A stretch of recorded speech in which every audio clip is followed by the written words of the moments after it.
मैंने आपसे ये सवाल इसलिए पूछा क्योंकि आप बीएसपी में रहे हैं। क्या वजह है कि मायावती अपने कैंडिडेट्स बार बार बदल रही हैं? क्या वजह है? समाजवादी पार्टी ने सर्वाधिक कैंडिडेट बदले, उस पर सवाल नहीं उठाए जा रहे हैं।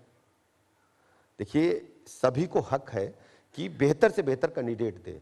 समाजवादी पार्टी ने तो नॉमिनेशन दो लोगों का कराया, लखनऊ में 2 का नॉमिनेशन कराया इन्होंने। आप समाजवादी पार्टी के लिए कहते हैं कि उनमें माफियाओं का राज था।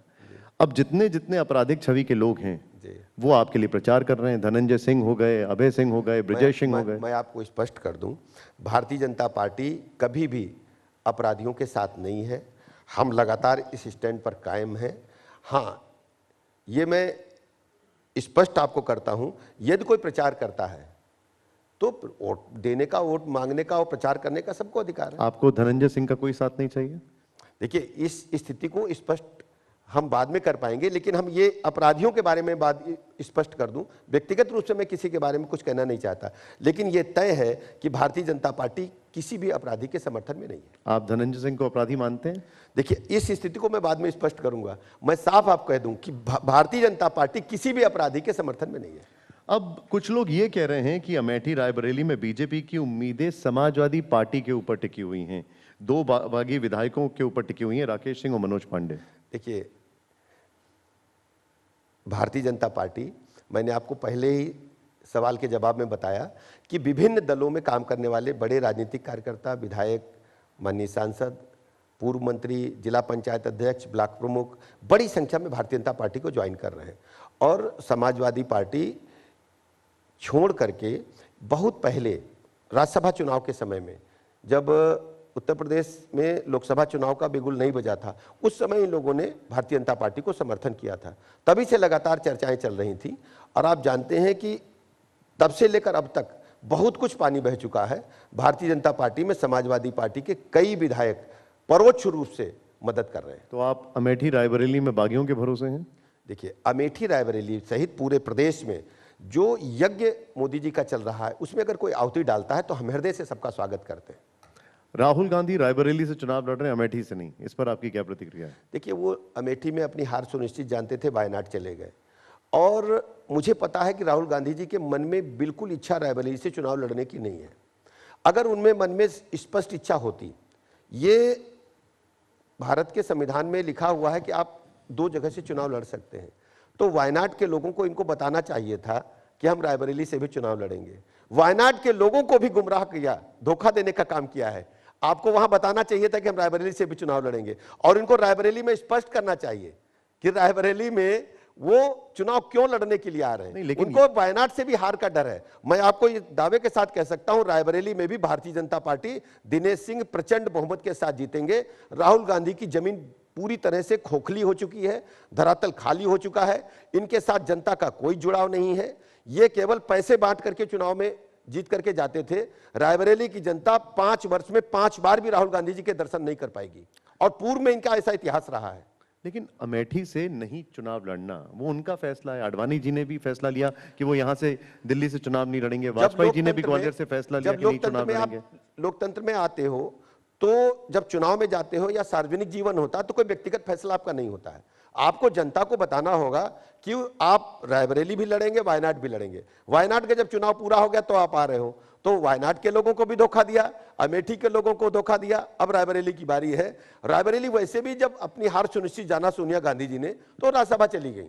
लेकिन मैंने आपको अभी अभी उदाहरण दिया, ऐसा इतिहास में पहली बार तो है नहीं कि 2 बार 2 जगह से कोई चुनाव लड़ रहा है। जब आडवाणी जी, पूज्य अटल जी चुनाव लड़े थे तो उन्होंने पहले घोषणा की थी कि हम बलरामपुर से भी लड़ेंगे और ग्वालियर से भी लड़ेंगे। ये पहले घोषित हो जाता है। ये नहीं होता कि 26 का जब मतदान हो गया उसके बाद आकर के यहाँ रायबरेली में नामिनेशन नहीं। लेकिन देखिए, जब आडवाणी जी दिल्ली से गांधीनगर चले गए, वाजपेयी जी ग्वालियर से लखनऊ आ गए, तब तो किसी ने नहीं कहा कि वो डर के आ गए। वो परिस्थितियां दूसरी थी। वो परिस्थितियां थी लोकप्रियता के कारण, ये हार के डर के कारण है।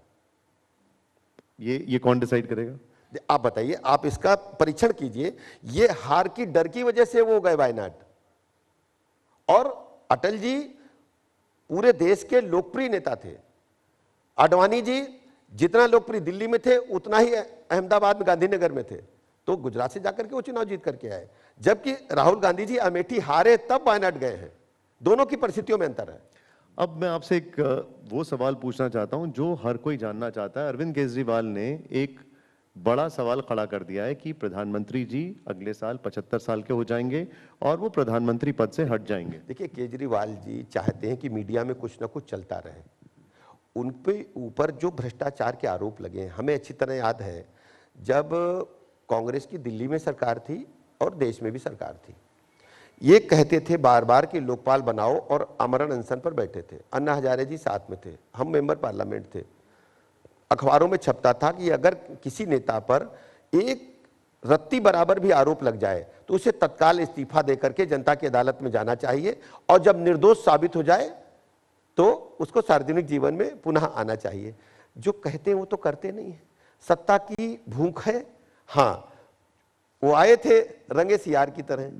रंगे सियार एक हमले गांव में कहावत कही जाती है कि वो भेष रख करके आते हैं, जबकि सच्चाई ये है कि वो चतुराई से सत्ता हासिल उन्होंने की है। जो भाषण दे रहे थे कि हम शुचिता लाना चाहते हैं, पारदर्शिता लाना चाहते हैं, भ्रष्टाचार खत्म करेंगे। भ्रष्टाचार तो दिल्ली की सरकार ने पूरे देश में बढ़ावा देने का काम किया और ऐसे सब्जेक्ट को लेकर के भ्रष्टाचार का आरोप उनके ऊपर है, शराब जैसी चीज पर, जिसमें जनता भले ही उसको यूज करती हो लेकिन मानती है कि शराब पीना स्वास्थ्य के लिए हानिकारक है। लेकिन उनका ये कहना है कि 2014 में बीजेपी ने अपने संविधान में बदलाव किया और ये फैसला लिया कि 75 साल की उम्र होते ही जो भी नेता है वो मार्गदर्शक मंडल में चला जाएगा। संविधान के प्रति अगर उनके पास है, सार्वजनिक करें। हमारे नेतृत्व ने तो संविधान के बारे में स्पष्ट किया है, स्टैंड आपके सामने है। भारतीय जनता पार्टी के केंद्रीय नेतृत्व ने स्पष्ट किया है कि हमारे संविधान में व्यवस्था है और अगर परिवर्तित संविधान उनके पास है तो क्यों नहीं जनता को दिखाते हैं। केवल मीडिया की सुर्खियां बटोरने के लिए और कोई उनके पास काम नहीं है। वो मैं कह सकता हूं कि आम आदमी पार्टी मीडिया जनित पार्टी है, तो इसमें कोई दो राय नहीं होगी। वो कहते हैं कि अपना तो छोड़िए, बीजेपी देश का संविधान बदल देगी अगर 400 सीटें आ गई वो तो। केवल बकवास करते हैं, लोगों को गुमराह करते हैं। भारतीय जनता पार्टी ने अपने बहुमत का जो उपयोग है वो धारा 370 को समाप्त करने में किया है, प्रभु रामलला का भव्य मंदिर बनाने के लिए किया है, 3 तलाक को समाप्त करने के लिए किया है। भारतीय जनता पार्टी हमेशा जनहित के लिए बात करती है। बात का कांग्रेस को करना चाहिए कि उन्होंने 100 से अधिक बार संविधान का संशोधन किया है, जब भी आवश्यकता हुई संविधान का संशोधन किया है। लेकिन वो कहते हैं इन सब के लिए तो किया ही है, लेकिन विपक्ष के जो नेता हैं उनको जेल भेजने के लिए भी किया है, जो इन्वेस्टिगेशन एजेंसीज उन पे कंट्रोल के लिए भी किया है। इस प्रकार की बातों का बिल्कुल भी मैं कहता हूं कि उचित समय नहीं होगा। इनको जवाब देना चाहिए कि जब ये कार्यकाल में थे तब उस समय तो सीबीआई को तोता माननीय न्यायालय ने भी कहा था। उस समय आपके दिलो दिमाग में ये लोकतंत्र दिख नहीं रहा था। इन लोगों ने हमेशा लोकतंत्र का चीरहरण किया है, वही इनको दिमाग में बार बार कौंधता रहता है। भारतीय जनता पार्टी शुचिता के साथ, पारदर्शिता के साथ देश के लोगों को, प्रदेश के लोगों को शासन दे रही है। हम सर्व समाज को साथ लेकर के चलते हैं, सबका साथ, सबका विकास, सबके विश्वास के आधार पर काम करते हैं। हमने लोगों का भरोसा जीता है। 14 से लेकर 22 तक जितने भी चुनाव प्रदेश में हुए, हर चुनाव में हमने वोट प्रतिशत में बढ़ोतरी की है और 35 वर्षों के बाद हमने प्रदेश में दोबारा सरकार प्रचंड बहुमत के साथ रिपीट की है। और सबसे बड़ी बात यह है कि माननीय मोदी जी दुनिया के सर्वाधिक लोकप्रिय नेता बने हैं और जितनी बड़े बड़े देशों की आबादी नहीं है, आज भारतीय जनता पार्टी की सदस्य संख्या 22 करोड़ से अधिक है। तो एक दुनिया की सबसे बड़ी पार्टी है सदस्यता के लिहाज से, मैं कह सकता हूं। और ये सब लोग फ्रस्ट्रेशन में हैं, डिरेल्ड हो चुके हैं। भारतीय जनता पार्टी की आंधी के सामने, मोदी जी की आंधी के सामने ये लोग टिक नहीं पा रहे हैं। आप देखिएगा 4 जून को जब परिणाम आएगा तो ये सब हार का ठीकरा एक दूसरे पर फोड़ रहे होंगे और फेस सेविंग कर रहे होंगे।